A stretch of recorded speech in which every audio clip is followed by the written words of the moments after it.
Yes sir. Bhubaneswar जी, हाँ आवाज sir. सुन पा रहे हैं आप? जी हाँ सर, मैं सुन पा रहा हूँ।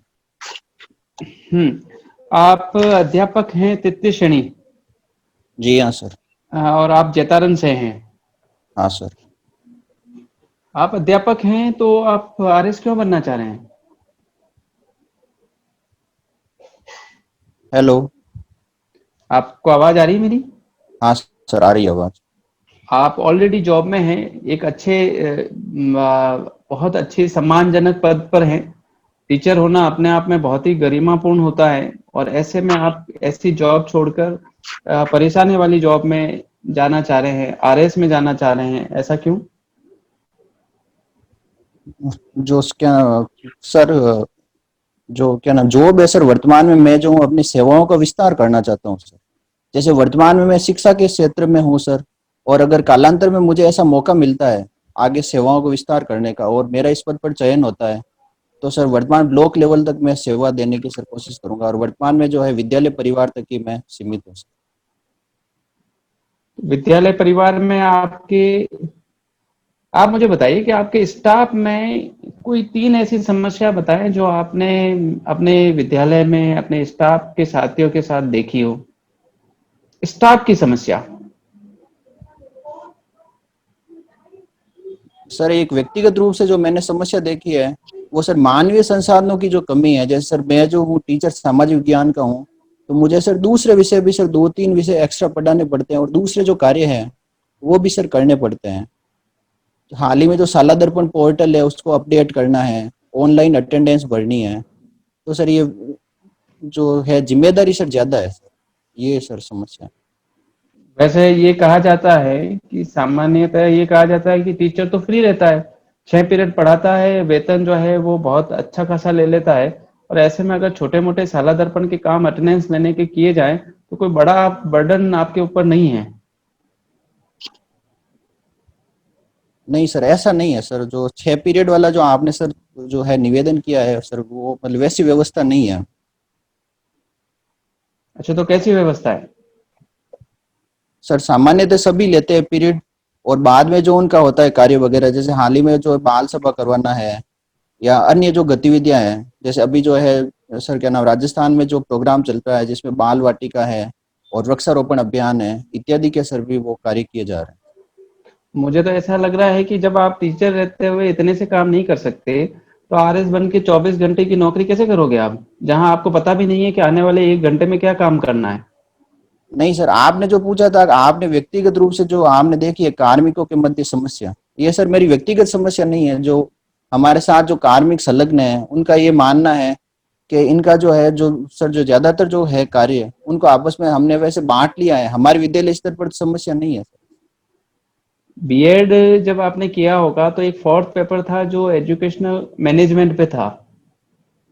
जी हाँ सर। उस मैनेजमेंट वाले पेपर में क्या ऐसी 2 बातें आपने सीखी जो आप अपने विद्यालय में ड्यूटी देते समय हमेशा उसको अपनाए रखते हो या दूसरे को भी सिखाते हो?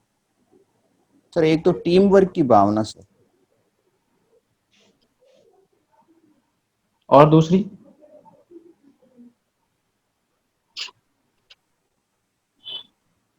सॉरी सर, अभी वो क्लिक नहीं हो रहा, टीम वर्क की भावना सर, एक मैंने पढ़ा। चलो चेंज करते हैं। आप राजस्थान जी के पढ़ा होगा, ऐसा कौन सा जिला है जिसकी सीमाएं सबसे ज्यादा जिलों से छूती हैं, सबसे ज्यादा जिलों को टच करती हैं? सर पाली जिला है। पाली जिला है। आप खुद पाली जिले से हैं? जी हाँ सर, आप आठ जैतारण से हैं? आठ जिलों से। जैतारण, जैतारण जैतारण का नाम किसी युद्ध के लिए जाना जाता है। जी हाँ सर।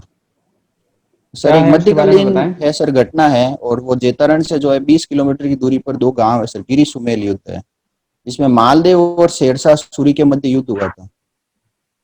और जिसमें जो है जो शेरशाह सूरी की विजय होती है, और उसमें शेरशाह सूरी को ये कहना पड़ जाता है कि मैं मुट्ठी भर बाजरे के लिए पूरी दिल्ली सल्तनत को खो देता। और ये जो कोट किया हम्म। है वो सर जो एक पुस्तक है तारीख है शेर से ही, उसके सर लेखक है, उन्होंने की है, अब्बास का सरवनी। राइट।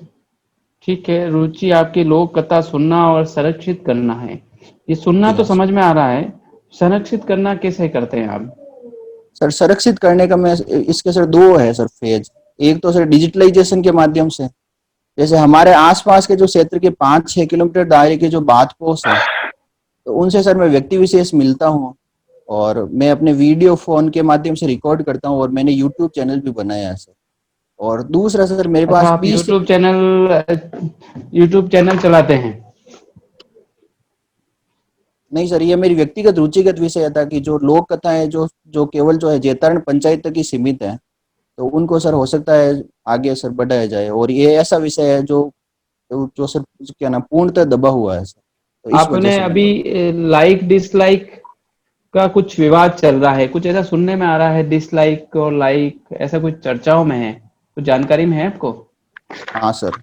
सर जो सड़क क्या टू है? जो मूवी आई थी सर, सर एक मूवी आई थी सड़क टू सर, उसको सर वो सबसे ज्यादा डिसलाइक होने का सर वो मिला है, और इस विषय में चर्चा में सर। मूवी आ गई क्या वो? जी हाँ सर। आ चुकी, रिलीज हो चुकी है? जी हाँ सर, रिलीज हो चुकी है। सड़क टू का जब कहाँ? ट्रेलर आया था सर, तब इसको सबसे ज्यादा डिसलाइक किया गया था। आपके नजदीक सिनेमा घर कौन सा है? सर ब्यावर में है सर, नजदीकी सिनेमा। कहाँ, वहाँ वहाँ रिलीज हो चुकी है? जी नहीं सर, अभी तो चूंकि कोविड-19 सर पेंडेमिक चल रहा है, तो सिनेमा हॉल वगैरह बंद है। ऑनलाइन ही सर, जो ठीक। यूट्यूब प्लेटफॉर्म पर सर इसको। मेरा अंतिम क्वेश्चन है आपसे कि एक टीचर होने के नाते आपने कोरोना समय में, कोरोना महामारी के समय में, लॉकडाउन में कौन कौन से दायित्वों का निर्वहन किया, और आपने उन दायित्वों को निर्वहन करते समय क्या सीखा कि आगे कभी ऐसी आपदा या ऐसा अवसर मिलेगा तो आपकी क्या रूपरेखा रहेगी? सर हमें जब इस सर क्या नाम लगाया गया ड्यूटी के अंतर्गत, तो जो सर मेरी जो व्यक्तिगत ड्यूटी थी, उसमें हमारे को रोज 20 घरों का सर सर्वे करना था। और उसमें भी सर विशेष जो है जोन वो मतलब बांट दिए गए थे, हम जो भी कार्मिक थे। तो सर मुझे जो है व्यक्तिगत जो है 20 जो है घर देखना है, और उनमें भी जो सर जो है वृद्ध, उनका सर विशेष रूप से उनकी टेबल बनानी, और जो जो सर छोटे बच्चे हैं उनकी टेबल बनाने का सर कार्यभार सौंपा गया था। और फिर सर आगे जो है हमारे जो होते हैं सर क्या नाम प्रिंसिपल साहब, उनको आगे वो रिपोर्ट सबमिट करवानी होती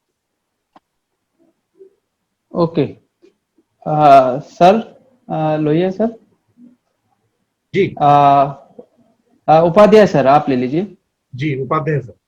हाँ जी, हाँ जी। क्या नाम, विश्वेश, क्या नाम बताया आपने? है। सर भुवनेश्वर नाम है। भुवनेश्वर जी। अच्छा, आप ये बताएंगे कि आप इस सेवा में क्यों आना चाहते हैं? हालांकि डॉक्टर ने पूछा अभी आपसे, आप इस सेवा में क्यों आना चाहते हैं? सर वर्तमान में मैं शिक्षा रूपी सेवा से सर अभी जुड़ा हुआ हूँ, और विद्यालय परिवार तक सर मैं हूँ अभी। और बोर कालांतर हो में गए सर आप? मेरा। नहीं शिक्षा सर सेवा बोर, करते हुए बोर हो गए आप? नहीं सर मैंने ऐसे नहीं कहा है। तो हाँ। मैं सर सेवाओं का विस्तार करने का सर मेरे है ऐसे उद्देश्य है तो सर। ऐसी क्या आप में कैपेबिलिटीज हैं, क्या योग्यता है, ऐसी क्या स्ट्रेंथ है आपके अंदर, ऐसी कौन सी शक्तियां हैं आपके अंदर कि आप अगर सेलेक्ट होते हैं तो बहुत अच्छा काम कर पाएंगे प्रशासनिक सेवा में? अभी सर मैं जैसे, सुन रहा था आप शिक्षा सेवा में रहते हुए बड़े कई ओवरलोडेड अपने आप को बता रहे हैं। तो प्रशासनिक सेवा तो 24 घंटे की नौकरी है। सर माफी तो चाहूंगा आप में वो ऐसी जो, क्या स्ट्रेंथ है, सर क्या माफी आप में चाहूंगा। विशेषताएं हैं, आपकी पर्सनालिटी में, आपके व्यक्तित्व में क्या खास बातें हैं कि आप इस नौकरी को कर पाएंगे? सर डॉक्टर दिनेश राय ने जो सवाल पूछा था वो सर कार्मिकों की समस्या थी सर, वो नहीं व्यक्तिगत नहीं, अभी समस्या मैं जो संबंधित पूछ रहा नहीं थी। हूँ, आप 1 2 3 में बताइए कि आप में क्या ऐसी योग्यताएं हैं, क्या स्ट्रेंथ है आपके अंदर, क्या शक्तियां आपके अंदर हैं, क्या जी हाँ अच्छाइयां सर। आपके अंदर हैं कि आप इस प्रशासनिक सेवा को अच्छे ढंग से कर पाएंगे? सर मैं आपको मेरे विद्यालय स्तर के ही उदाहरण देना चाहूंगा आपके सर, गुण जैसे। बताइए, आप तो उदाहरण नहीं। जी हाँ आप में क्या सर। गुण है, सर समय क्या क्या प्रबंधन गुण है है। आप में? सर समय प्रबंधन है, सत्यनिष्ठा है, संयम है, और गुड। धैर्य है, लीडरशिप है। एक आध कोई कमी है आप में, आपके व्यक्तित्व में? सर व्यक्तित्व आपके में सर व्यक्तित्व में कमी कोई है। कमी है जो आपको लगता है कि वास्तव में ये कमी नहीं हो तो मैं और अच्छा कर सकता हूँ? हाँ सर, व्यक्तित्व मेरे कमी है सर। वो क्या है?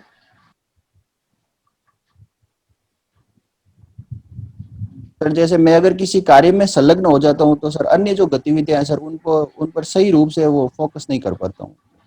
और एक प्रशासनिक अधिकारी को तो मल्टीफेरियस होना पड़ता है, बहुत सारी जो समस्याओं को एक साथ समाधान करने का प्रयत्न करना होता है। तो नहीं आप सर, एक ये ही जो काम कमी करते है रहेंगे सर, तो नहीं सर, इस ये जो कमी को कमी दूर है कैसे करेंगे? इस कमी पर सर मैं कर रहा हूँ सर काम वगैरह, तो हो सकता है सर मैं इस जो है स्ट्रेस कमी। मैनेजमेंट, स्ट्रेस मैनेजमेंट के बारे में सुना है आपने? जी हाँ sir, state management. How you will overcome और how you will handle your pressures and I mean stress, कैसे आप उनको ठीक करोगे? प्रेशर्स और दबाव और तनाव को कैसे ठीक कर सकते हो? सर इसके दो तरीके हैं, एक तो सर व्यक्तिगत प्रयास है और एक जो है सामूहिक स्तर पर प्रयास है सर। व्यक्तिगत अच्छा, सर स्तर पर तो योग वगैरह है, मूवीज वगैरह देखना है, और सामूहिक रूप से सर जो है अगर कोई व्यक्तिगत कोई सदस्य है या आपके जो दोस्त है उनके साथ बातचीत के माध्यम से, उनसे वार्ता के माध्यम से, दो प्रयासों के माध्यम से स्ट्रेस मैनेजमेंट किया जा सकता आपने तो इतिहास भी पढ़ा है। है। जी हाँ सर। ये भारत में सिविल सर्विस कब और किसने प्रारंभ की? सर 1793 का एक्ट आया था सर, उसमें सबसे पहले जो है सिविल सर्विसेज का प्रावधान रखा गया था। सबसे पहले और कलेक्टर का पद किसने शुरू किया था? सर लॉर्ड कॉर्नवालिस के समय सर ऐसी व्यवस्था। लॉर्ड कॉर्नवालिस ने तो जुडिशियल और रेवेन्यू पावर्स को अलग अलग किया था। सॉरी सर, फिर मुझे इस बारे में पता नहीं। पहली बार कलेक्टर का पद जिसमें जुडिशियल पावर्स भी उसको दी गई रेवेन्यू के साथ साथ, वो पद किसने शुरू किया था? हिस्ट्री पढ़ी है ना आपने? जी हाँ सर, पढ़ी है। तो आपको तो पता होना चाहिए। आप सही सॉरी बता रहे सर, हो, मुझे वो। कॉर्नवालिस ने रेवेन्यू और जुडिशियल पावर्स को अलग अलग किया था, जी हाँ है ना? और वॉरेन हेस्टिंग्स ने 1773 में पहली बार कलेक्टर का पद भारत में सृजित किया था। आप उसको देखें। जी एक हाँ सर। 1833 का चार्टर एक्ट आया था, जी हाँ उसमें सर। कुछ प्रशासनिक दृष्टि से कुछ प्रावधान थे, आपको ध्यान है? जी हाँ सर, एक महत्वपूर्ण उस समय जो है सर जो लॉर्ड मेकाले था उनको सर विधिगत रूप में सदस्य नियुक्त किया गया था। 1813 में थोड़ी आया था वो। 1800 सर, फिर मैंने वो सुना नहीं, 1833 के बारे में सर क्या था। 1813 का एक्ट सर जो है वो शिक्षा में वो संबंधित है सर, इसमें सर्वप्रथम 1 लाख रुपए देने का प्रावधान रखा गया।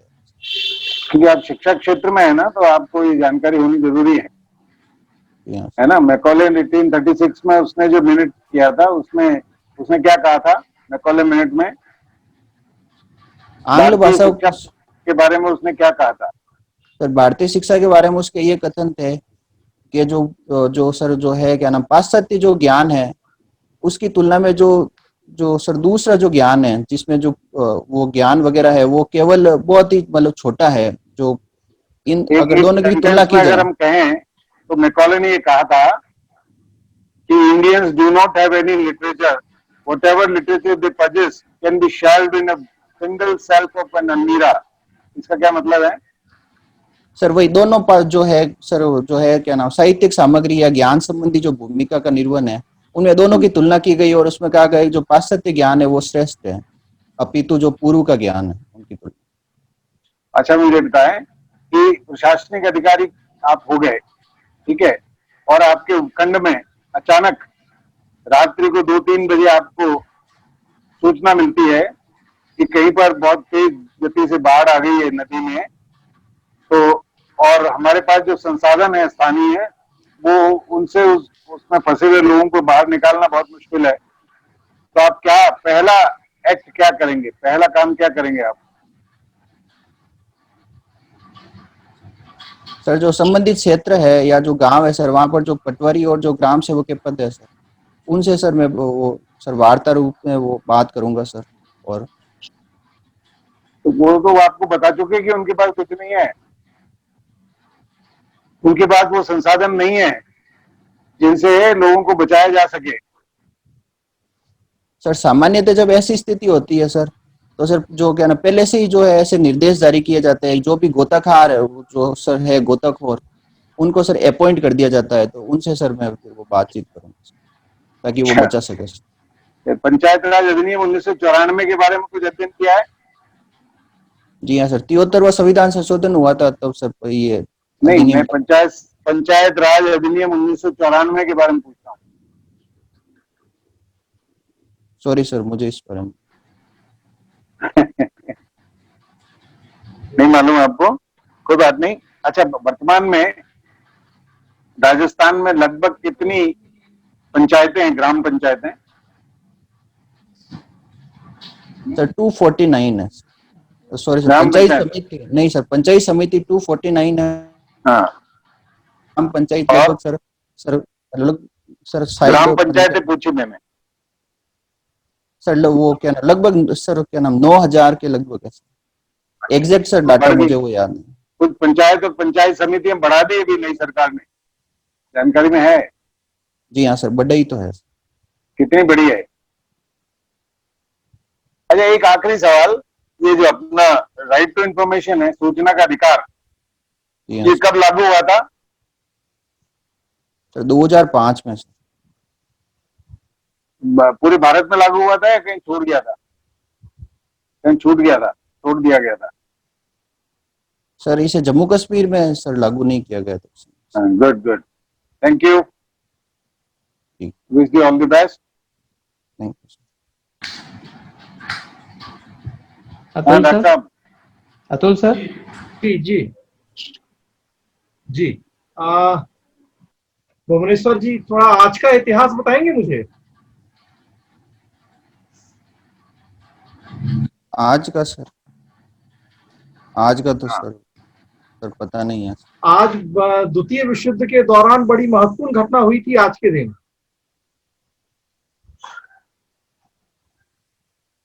सर मैं रिकॉल नहीं कर पा रहा हूँ, सॉरी। चलिए ठीक है। कौन सा दिवस मनाया जा रहा है आज? क्या सर? आज किस दिवस के रूप में मनाया जा रहा है आज के दिन को? सर आज विश्व साक्षरता दिवस का है।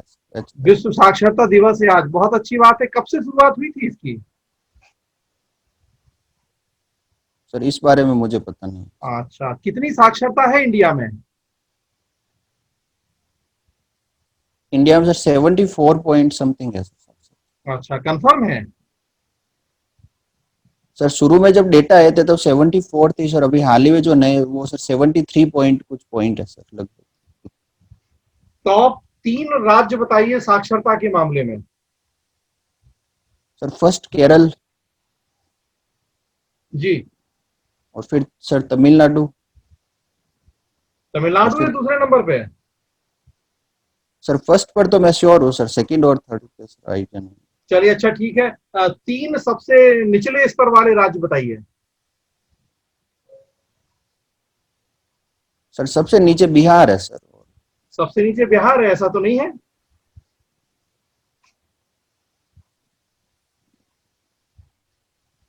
सर फिर मुझे पता नहीं। अच्छा, राजस्थान की स्थिति क्या है? सर राजस्थान में अगर सामान्य साक्षरता जो दर है वो सर 60 सर वो क्या 65 पॉइंट सर 12 है सर, और पुरुष साक्षरता और महिला साक्षरता है सर जो क्या ना महिला साक्षरता जो है वो सर 52 पॉइंट समथिंग है। बिहार से पुरुष, कम साक्षरता राजस्थान में है? जी हाँ सर, महिला साक्षरता दर जो है वो राजस्थान की सबसे कम है। नहीं, मैं ओवरऑल बात कर रहा हूं।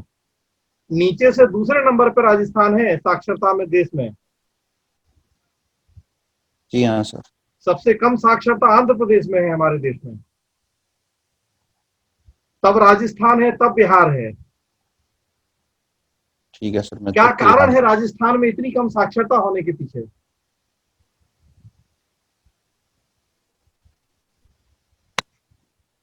सर जो राजस्थान में जो साक्षरता का सर जो प्रमुख कारण है उसमें सर जो महिला शिक्षा का जो है सर वो सर जो है सर जो होनी चाहिए ग्रोथ रेट वो सर वो सामान्यतः कम है, ये सर बड़ा कारण है। बस यही एक कारण है या कुछ और भी? नहीं सर, दूसरे भी कारण है सर। प्रशासनिक अकार्यकुशलता भी कहीं न कहीं जिम्मेदार है इसके लिए?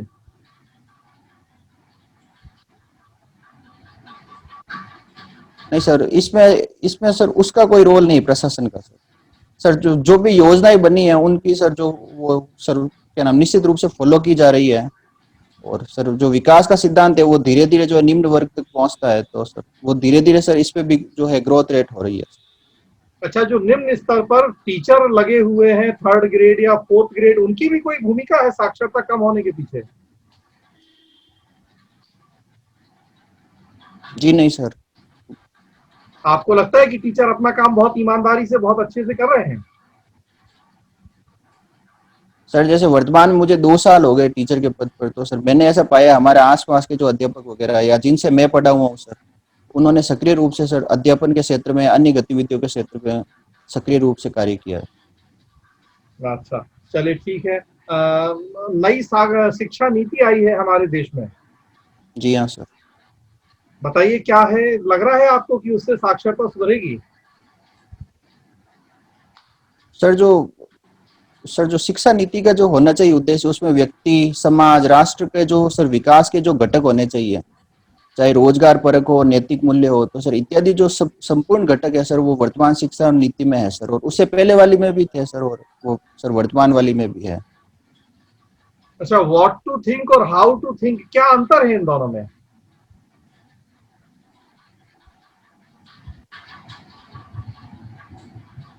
सर व्हाट टू थिंक में तो सर इसमें तो ये है कि आपके पास कितने तथ्य है या उसके बारे में नॉलेज क्या है, और हाउ टू थिंक सर वो मतलब आपको उसके प्रति क्या संप्रत्यय या कॉन्सेप्ट क्या है उससे मतलब एग्जैक्टली नहीं पता, आप केवल अनुमान लगा रहे हैं अपनी तरफ से, शब्दों का अर्थ बताने की कोशिश कर रहे हैं। इन्हीं 2 शब्दों पे हमारे प्रधानमंत्री कह रहे हैं कि जो पुरानी शिक्षा नीति थी और नई शिक्षा नीति थी, ये सबसे बड़ा अंतर बता रहे हैं वो, व्हाट टू थिंक और how to think. Sorry sir फिर वो। अच्छा, कल कॉन्फ्रेंस हुई है, बड़ी महत्वपूर्ण कॉन्फ्रेंस हुई है शिक्षा नीति को लेकर। जी हाँ सर। क्या कॉन्फ्रेंस थी, किनकी कॉन्फ्रेंस थी? सर जो भी इसमें सर एक क्या ना वर्चुअल कॉन्फ्रेंस थी सर, और इसमें सभी राज्यपाल और सर हमारे पीएम साहब और जो सर क्या नाम रामनाथ जी कोविंद है राष्ट्रपति, उनके साथ सर एक कॉन्फ्रेंसिंग हुई।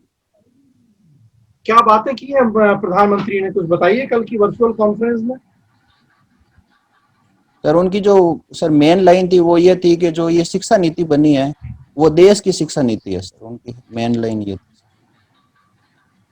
और जो अच्छा सर अच्छा, जो बस उन्होंने जो टारगेट लिया है जीडीपी का 6%, तो उसको जो है केंद्र और राज्य दोनों सामूहिक रूप से प्रयास करेंगे तो उसको जल्दी ही उसको मतलब सर कुछ क्या नाम राज्य प्राप्त कर लिया विरोध कर जाएगा। रहे हैं इस नई शिक्षा नीति का, क्या कारण है उसके पीछे?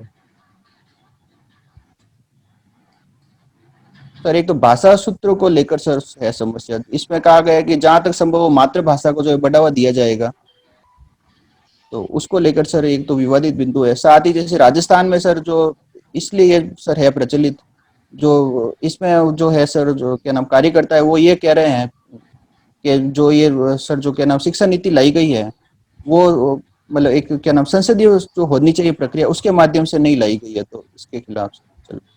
अच्छा, संसद का मानसून सत्र शुरू होने वाला है, कब से शुरू होना है? सर 14 सितंबर से। 14 सितंबर से, कब तक चलेगा?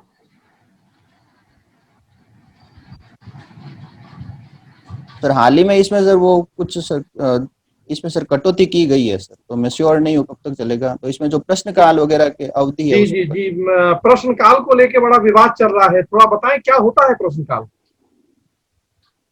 सर प्रश्नकाल में सर सामान्यतः 3 तरह के प्रश्न पूछे जाते हैं सर। एक तो तारांकित प्रश्न है, सेकंड अतारांकित है, और फिर है सर जो कहना उसको कहते हैं शॉर्ट पीरियड वाले हैं। तो सर जो तारांकित प्रश्न है उनमें सर मौखिक सवाल देना कंपलसरी है, और साथ ही उसमें आप पूरक प्रश्न भी पूछ सकते हैं, क्योंकि अतारांकित वाले में जो है उसको आप सडन रिप्लाई नहीं दे सकते और पूरक प्रश्न भी नहीं पूछ सकते, ये विभेद है सर मुख्य रूप से। अल्प सूचना प्रश्न क्या होते हैं? सर ये प्रश्न काल का ही एक भाग है सर। अल्प सूचना क्यों कहा जाता है? सर इसके बारे में सर मुझे सटीक रूप से जानकारी नहीं है। अच्छा, संसद में और एक चर्चा होती है, हाफ एन आवर डिस्कशन या आधे घंटे की चर्चा, वो क्या होती है?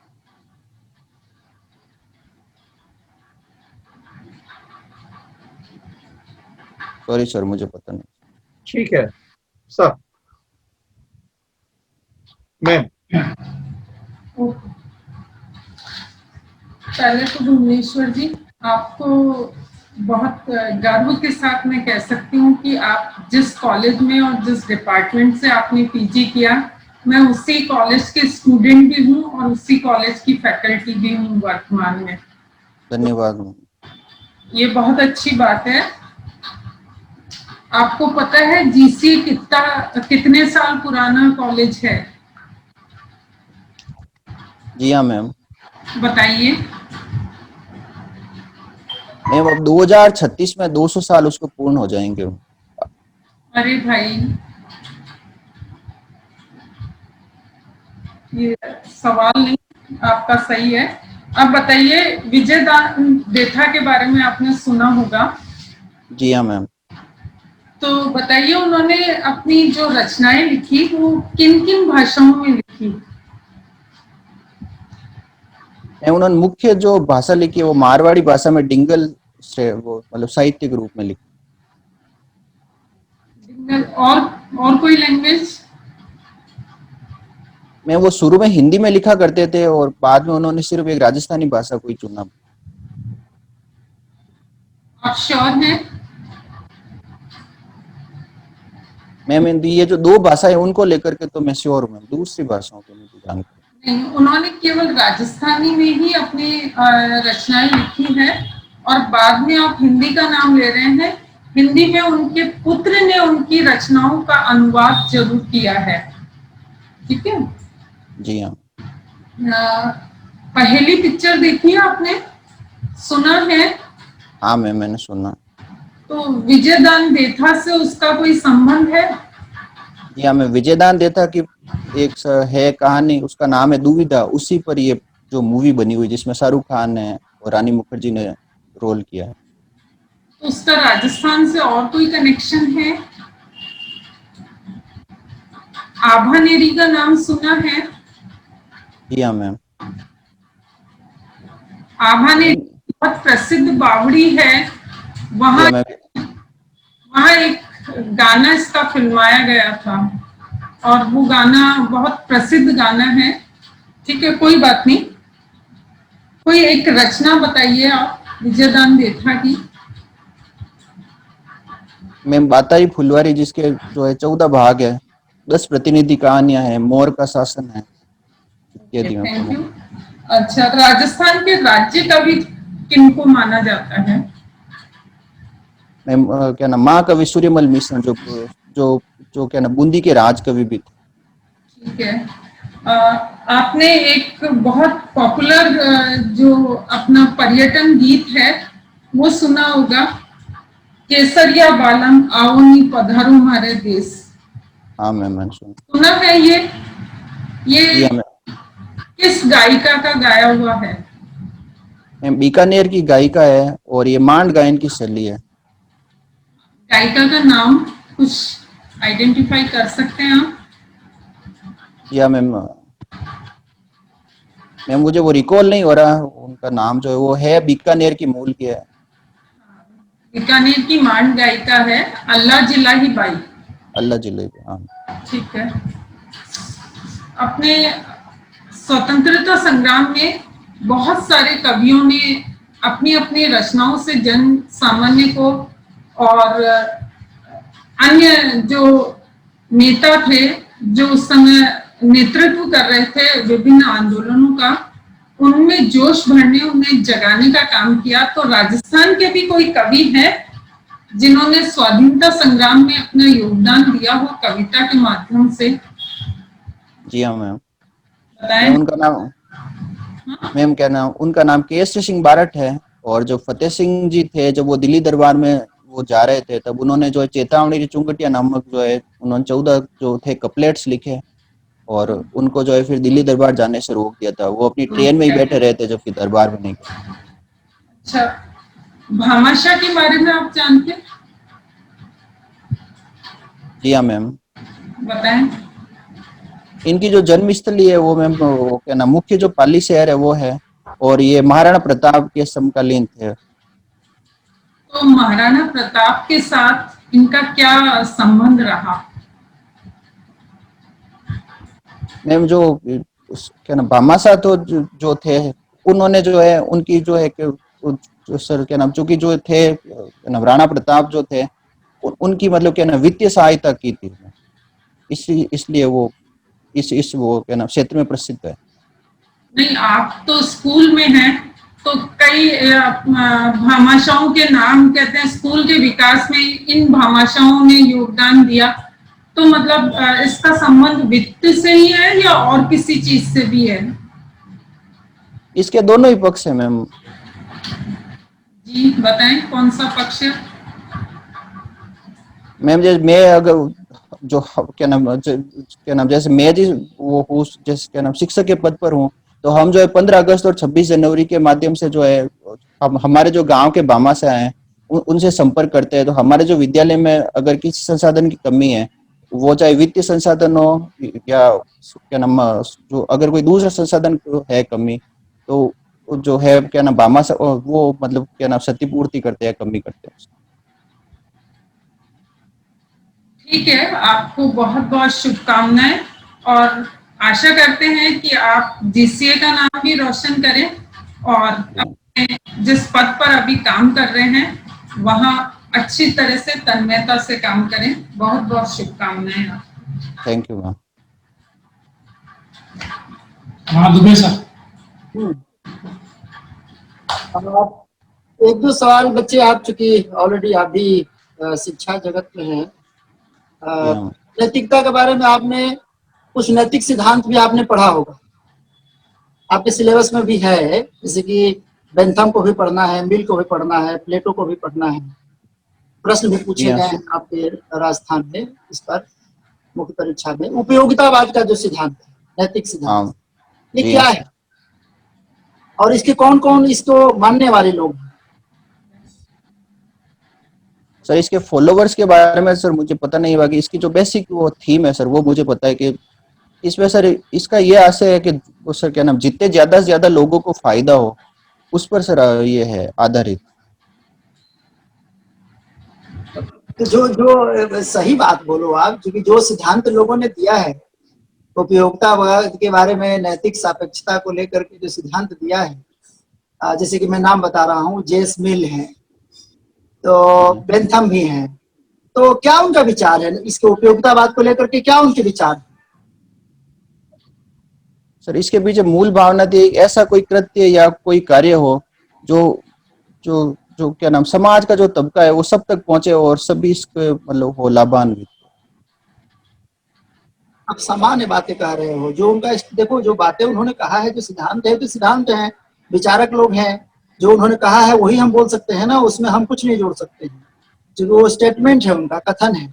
मान लीजिए अब एक चीज बता दो आप, जेस मिल है, उनके विचार से व्यक्ति के कितने प्रमुख कार्य होते हैं? जैसे कि मैं बोल रहा हूँ 2 कार्य हैं, आप रिकॉल करो कौन से कार्य हो सकते हैं, कौन से कार्य की बात करते हैं जेस मिल? बड़ी इंपॉर्टेंट है ये सब चीजें, क्योंकि ये सब चीजें आप लोग जानोगे ना तो बड़ी काम आएगा आपको जीवन में, पूरे जीवन में, प्रशासनिक कार्यों में भी और आगे अपने परिवार में भी, समाज में भी, लोकहित में भी काम आएगा। ये सब चीजें ऐसी चीजें हैं जो जीवन में साथ रहना चाहिए आपको। अच्छा चलिए 2 चीज बता दो, ये तो बता दोगे मुझे लगता है, कोड ऑफ एथिक्स और कोड ऑफ कंडक्ट, ये क्या होता है? हिंदी में बोल दूं? नहीं मैं समझ गया सर आपकी बात। सर बड़ा कॉमन है, this is common question in your syllabus, code of ethics and code of conduct. Sir जो कोड ऑफ कंडक्ट है वो सर विशिष्ट क्षेत्र में सर मान सकते हैं, उसका एक सीमित दायरा है, जैसे कोई प्लेइंग लेवल पर है, गेम लेवल पर जो है कोड ऑफ कंडक्ट की सर पालना की जाती है। जब जो सर कोई जो आपने सर दूसरा जो क्षेत्र बताया वो सार्वभौमिक है, उसका कोई विशेष दायरा नहीं नैतिक मूल्यों का। एग्जाम्पल बताइए, मान लीजिए कोड ऑफ कंडक्ट के बारे में आप कुछ एग्जाम्पल बताइए। मान लीजिए आप लोक सेवक हैं, तो आप लोक सेवक की भूमिका में आपको क्या आप काम करेंगे जो आचार संहिता का उल्लंघन नहीं होगा?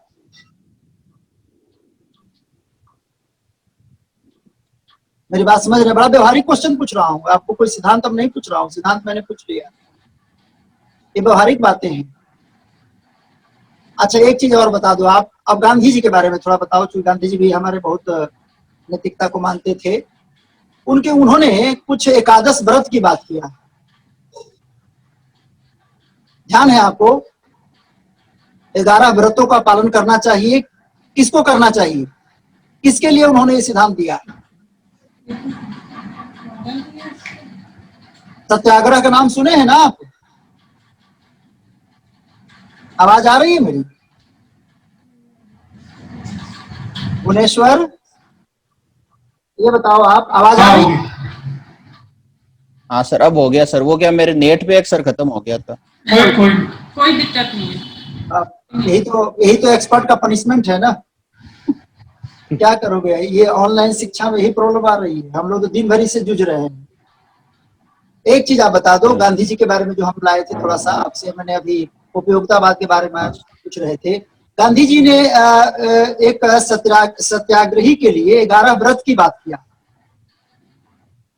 कि सत्याग्रही जो भी होंगे उनको 11 व्रत उनका पालन करना चाहिए। ध्यान है कौन कौन से हैं वो? कुछ नाम बताइए 11 में से। सर सॉरी सर, वो ये तो बहुत आसान सवाल है। अहिंसा, सत्य अहिंसा अस्ते, ब्रह्मचर्य, परिग्रह, ये सब नाम नहीं सुने हो? सत्य अहिंसा तो बोल सकते थे सर। आपने जो मैंने सर वो 5 वो शब्द नहीं सुने, आपने कहा था 11, तो सर मैं वो कंफ्यूज हो गया। 11 व्रत है ना गांधी जी के। उन्होंने 11 व्रतों की बात किया है। एकादश व्रत उसको बोलते हैं।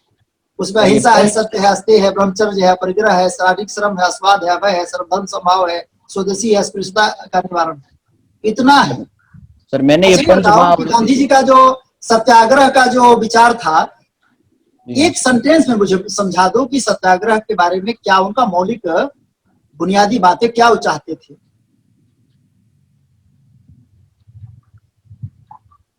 सर उनका ये मानना था, चूंकि जो सर महात्मा गांधी है वो व्यक्ति नहीं, एक जीवन पद्धति है सर। देखो, आपको अभी मत समझाओ कि महात्मा गांधी क्या थे, मुझे मत समझाओ। ये मेरा सवाल ये है कि महात्मा गांधी सत्याग्रह के जो सिद्धांत उन्होंने दिया, सत्याग्रह बहुत फेमस रहा है उनका। आपका स्वराज की कल्पना भी उनकी रही, बहुत सारी बातें हैं। उन्होंने सर्वोदय की बात किया उन्होंने। गांधी जी ने सत्याग्रह की जो बात किया है उसमें कौन कौन से किस प्रकार के कुछ तो बातें होगी जिसके चलते ये शब्द जो है वो हम आज भी इतिहास में अमर है और पढ़ते हैं, उसके बारे में रिसर्च हो रहा है, इतनी किताबें लिखी गई। वो मूल भाव क्या था उनका? वो क्या चाहते थे इस सत्याग्रह? सत्य और आग्रह 2 शब्द है उसमें, इसके माध्यम से वो क्या चाहते थे? सर वो मैं सटीक उत्तर सर वो नहीं दे पाऊंगा। अच्छा, उस विचार से, जैसे कि मैं बता रहा हूं, उनका विचार ये था कि सत्य के माध्यम से सत्य की विजय हेतु किया जाने वाला नैतिक और आध्यात्मिक संघर्ष के लिए सत्याग्रह। मैंने किसके लिए? नैतिक और आध्यात्मिक। अब आध्यात्मिक तो मुझे समझा दो कि आध्यात्मिक संघर्ष का जो उनका सिद्धांत था गांधी का, वो क्या था?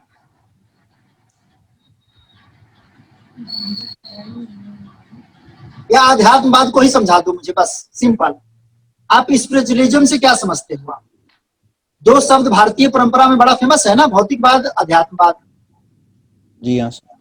बस अध्यात्मवाद मुझे समझा दो, ये होता क्या है स्पिरिचुअलिज्म। बड़ी बहुत बहुत अच्छा शब्द है, इस पर इंटरनेशनल सेमिनार हो रहे हैं विदेशों में भी, कहाँ कहाँ, और दुनिया का कोई सब्जेक्ट नहीं है जिससे जुड़ा हुआ नहीं है। सर ये भक्ति काल से संबंधित है अध्यात्मवाद जो। नहीं, भक्ति में तो है, ठीक है, लेकिन उसका और भी चीजें हैं, साइकोलॉजी भी, इसमें बहुत सारी चीजें हैं। छोड़ो, आप एक मेरा सामान्य प्रश्न बता दो। आप बहुत ही आसान आपसे प्रश्न पूछता हूँ, जो अभी उनका ट्रस्टीशिप का सिद्धांत बता दो, गांधी जी का क्या था? न्यास धारिका का सिद्धांत दिया है ना उन्होंने, वो बता दो। सर क्या ना, महात्मा गांधी का ये मानना था कि जो भी सर जो धनिक वर्ग है और उन्होंने जो मतलब जो है क्या नाम धन वगैरह जो उन्होंने सर कमाया है, वो उनकी जो सामूहिक संपत्ति नहीं, उनमें सभी का योगदान है। तो उससे ये संबंधित सर थ्योरी है। आज ये किस प्रकार से रिलेवेंट है उनका? जो मान लीजिए हम ये कहें कि आज कोरोना काल में उनका जो ये ट्रस्टीशिप का जो सिद्धांत है गांधी जी का, वो आज कोरोना काल में किस प्रकार से उसकी प्रासंगिकता और बढ़ गई है, आपको दिखती है?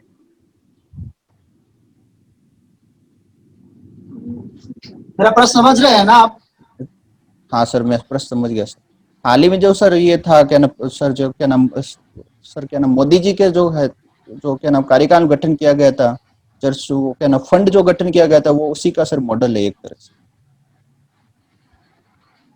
किसके लिए, किसके हित की बात की जाती है इसमें? इसमें सर जो भी सर जो क्या नाम जनता के हित की सर बात की जा रही है। अच्छा एक चीज बता दो, लास्ट क्वेश्चन, जी हाँ। कारपोरेट सामाजिक दायित्व आप लोगों को भी ये सिलेबस में होगा, जी हाँ सर। ये क्या होता है जिसको अंग्रेजी में बोलते हैं ना कारपोरेट समाज, CSR? जी हाँ सर, इसके तहत ही एक सर जो इसके सर जो क्या नाम ये एक सर क्या नाम दायरा बनाए गए हैं, जिसके तहत अगर कोई सर कोई है कॉरपोरेट, अगर उसका नेटवर्क जो है वो 100 करोड़ से ज्यादा है, ऐसे उसमें सर मानक बनाए गए हैं, तो उसको जो है 2% जो उसका है सर व्यय या लाभ है, उसका जो है सामाजिक क्षेत्र में लगाना होगा। उससे संबंधित अवधारणा है। और P का फॉर्मूला आ चुका, पहले P था, एक और P जोड़ दिया गया। जी हाँ सर। ये कौन सा है, चौथा P क्या है?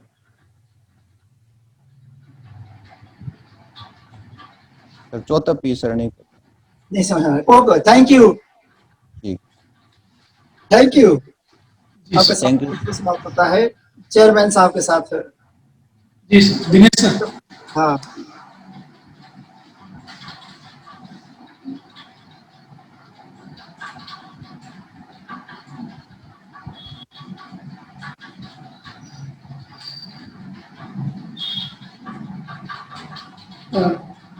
जी सर।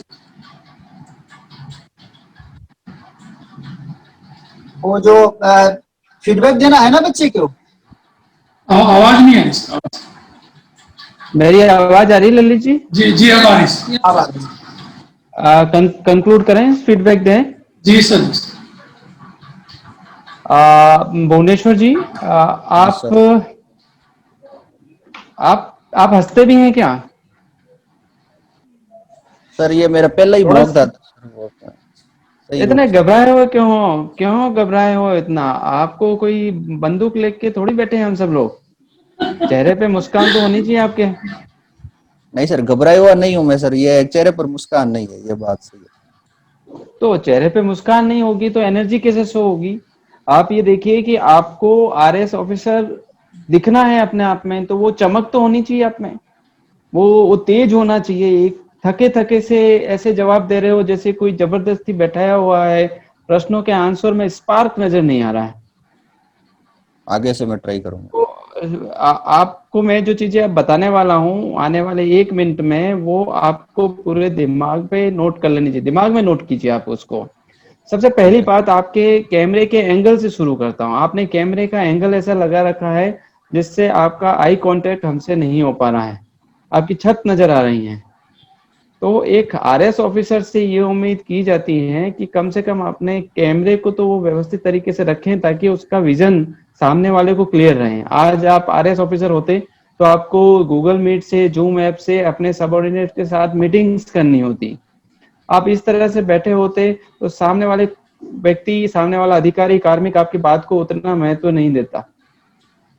तो अगली बार जब कभी आप मॉक अगली इंटरव्यू बार दें, सर सबसे मैं, पहले चेक करें कि आप सामने वाले को कैसा दिख रहे हैं। जी ये हाँ सर। चीज तो आपको देखनी चाहिए। ये छोटी बात है जो आपको बताती है कि आप में छोटे छोटे काम को या बड़े काम की जो छोटी छोटी बातें होती है उनको करने का तरीका कैसा है, वो चीज आपकी उन चीजों को, उन बारीकियों को बताती है।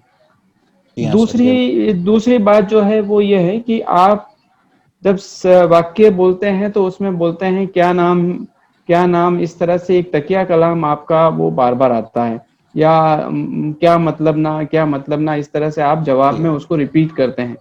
तो इस पे इसको जीते हैं आप, इसको हटाएं, अपने स्ट्रक्चर से ही हटाएं, सेंटेंस स्ट्रक्चर से। इस तरह की बात ना आए, जहां ये आप भी कंफ्यूज हो मेरा, रहे हैं वहां आप कहते हैं क्या नाम, इस तरह से ना कहें। जी हाँ तीसरी बात मैं आपको कहूंगा कि अपने इंटरव्यू को बिल्कुल उतना महत्व दें। जो लोग आपके सामने बैठे हुए हैं उनका समय बहुत कीमती है, चाहे ये कीमती समय आपको निशुल्क मिल रहा है, बिल्कुल जी भी हाँ पैसा आप खर्च नहीं कर रहे हो, लेकिन आपके लिए ये लोग समय निकाल रहे हैं, बहुत ही अमूल्य है। तो आप इसको इस तरीके से लो कि RPSC का आप एक्चुअल इंटरव्यू जिस सीरियसनेस के साथ, जिस गंभीरता और जिस एक तरह से कैजुअल फॉर्मेट ना हो इंटरव्यू की, आप लगे, आप ऐसे बैठे हैं, आप में चार्म लगे, आप में स्पार्क नजर आए, आपके प्रश्नों में सीरियसनेस नजर आए। इस तरह से ना हो कि आप इसको बिल्कुल ऐसे ही ले रहे हो क्योंकि आपको फ्री में मिल रहा है, ऐसा ना हो। ठीक है सर, आगे से ठीक है, मैं धैर्य से सुने प्रश्नों को। कहीं कहीं आपने हालांकि आपने अपनी क्वालिटी जब की बात की तो आपने कहा कि मुझ में धैर्य है, लेकिन उससे पहले वाले प्रश्न में ही आपको धैर्य नहीं था। तो जो चीज आप बोल रहे हैं, जो आपके व्यक्तित्व से संबंधित है, वो तो कम से कम आपके व्यक्तित्व में उस समय दिखे हैं, स्पष्ट रूप से दिखे हैं। क्वेश्चन का आंसर देते समय आप बिंदुवार बताएं। एक पैराग्राफ मोड में अपने आंसर को ना रख के बुलेट फॉर्म में रखें, ताकि सामने वाला संतुष्ट हो कि आपने कम समय में उसको कम समय में कम शब्दों में अधिक जानकारी उससे दे दी जो उसको चाहिए थी। क्योंकि आपका इंटरव्यू मैक्सिमम 20 से 25 मिनट चलने वाला है। 20 से 25 मिनट में आप अगर पैराग्राफ मोड में अपने आंसर देते रहेंगे तो सामने वाला कभी भी सेटिस्फाई होना तो दूर की बात है, आपसे इरिटेट और हो जाएगा। ये जो मैं पूछ रहा हूँ वो बता नहीं रहा है, इधर उधर की बात कर रहा है। तो आपको टू द पॉइंट बात करनी होगी, बुलेट फॉर्मेट में बात करनी होगी। इस तरह से जैसे हम अंगुलियों पे हम गिनते हैं उस तरह से आपको बात करनी पड़ेगी। और मैं कहूंगा जैसे पंचायती राज एक्ट के बारे में आपने कहा कि मुझे नहीं पता, ऐसा तो बिल्कुल नहीं होना चाहिए, क्योंकि ये तो एक कॉमन चीज है जिसको वोटर होने के नाते भी आपको पता होनी चाहिए कि पंचायती राज एक्ट क्या है, किस तरह एक चीज से। और है डॉक्टर साहब, जहाँ बोलने का मौका दे आपको, मैंने बोला कि कोरोना काल से ट्रस्टीशिप कैसे जोड़ेंगे, तो बोलो, खूब बढ़िया बात बोलो। आपको मौका देता है एक्सपर्ट कि आपके विचारों को सुने हो कि कैसा विजन है बच्चे का, तो उसमें खूब अच्छा बोलो, 2-3 सेंटेंस अच्छा बोलो, जब तक कुछ चुप नहीं कराते हैं अच्छा बोलो। जो मैंने मौका दिया था आपको 1-2 प्रश्न में, जो मैंने कोरोना से जोड़ करके ट्रस्टीशिप का सिद्धांत कैसे आज प्रासंगिक है, इस पर बोलने वाला प्रश्न था ये। इसको बोलते हैं कंसेप्चुअल सवाल। इसमें चेक करता है एग्जामिनर कि बच्चा कैसे बोलता है, कैसे उसको क्या दिमाग में चल रहा है, इसके प्रति कैसे सेंटेंस फॉर्म कर रहा है, किन किन बिंदुओं पर उसने विशेष ध्यान दिया जो जरूरी है। और वो यदि छोड़ दीजिएगा तो कुछ भी बोलते रहिए, कोई फर्क नहीं पड़ता है उसको, वो निगेटिव ही जाएगा। जी सर। Yes sir. तो ये इनपुट भी आप नोट कर लें सर का, क्योंकि जब आपको स्पेस दिया जाता है जहां आप स्वतंत्र हो बोलने के लिए, उस समय आप इतने सटीक वाक्य संरचना करें, अच्छे शब्दों का चयन करें। और एक वो कहते हैं कि आपका जो सर्वश्रेष्ठ है उस समय आप इस स्पेस में काम कर सकते हैं, वो आप अपना स्कोप मिलता है आपको, आप अपना प्रदर्शन सर्वश्रेष्ठ कर सकते हैं। तो ये ओवरऑल है। और 2-3 बातें और हैं कि आपको अपने आसपास के राज्य से जुड़े हुए राष्ट्रीय परिदृश्य की और अंतर्राष्ट्रीय परिदृश्य के जो मुद्दे हैं उनकी व्यवहारिक समझ, और जहां आपके सब्जेक्ट एकेडमिक रिकॉर्ड आपका आ रहा है, प्रोफेशनल आपका करियर आ रहा है या रिकॉर्ड आ रहा है, वहां पर वो जहाँ कहाँ टच करते हैं उसको तो आपको बहुत अच्छे से करना चाहिए। उनके प्रश्नों पर ना सुनना ठीक नहीं है, ना कहना ठीक नहीं है। आपके डेटा जो फैक्चुअल डेटा आपने बताए हैं वहां पर आपने बहुत जगह मना किया है, जबकि आप एजुकेशन डिपार्टमेंट से हैं, आप टीचर हैं, आपको वो डेटा आपको पता होना चाहिए, फैक्ट पता होना चाहिए। और लास्ट बात कहूंगा कि आपको ये पता होना चाहिए कि आप क्यों वहां जा रहे हैं। आप टीचर हैं, आप क्यों नहीं टीचर के रूप में सेटिस्फाई हैं, आपको जॉब मिल गया है, आप क्या ऐसा करना चाह रहे हैं। इस प्रश्न का उत्तर आप खुद ढूंढिए, क्योंकि इसमें कहीं ना कहीं पर्सनल टच होना चाहिए। एक रटा रटाया ऐसा सेट आंसर कि मैं अपने सेवा का विस्तार करना चाहता हूं, तो ये उसका आंसर जब इंटरव्यू लेने वाला सुनता है तो वो अंदर ही अंदर मन ही मन मुस्कुराता है कि ये रेडीमेड आंसर बोल रहा है, उसका पर्सनल टच नहीं आता है, खुद की फीलिंग नहीं आती। तो आप फील कराएं कि मैं उस जॉब के लिए बना हुआ हूँ, मेरा पर्सनल व्यू ये है और मैं पहले से ये प्रयास कर रहा हूँ। ये मेरी जो है रोजगार पाने का एक स्टेप था जहां मैंने अपने आप को सेट किया। अब मेरा दूसरा स्टेप आता है जहां मैं अपनी महत्वाकांक्षाओं को संतुष्ट करूं, या मैं अपना जो गुण है उसके अनुसार पद को प्राप्त करूं। ये चीजों को कहीं ना कहीं आपको पर्सनल टच देने की जरूरत है। ओवरऑल आपने ठीक किया। और कंक्लूड इस बात के लिए कि आपके चेहरे पे मुस्कान होनी चाहिए और आपके शब्दों में चमक होनी चाहिए, सामने वाला सुनता जाए आपको, एनर्जी होनी चाहिए। Okay Atul sir, Dubey sir. जी सर ठीक है, बस बातें वही होगी, एनर्जी लेवल बहुत कम है तो उसको ध्यान रखें।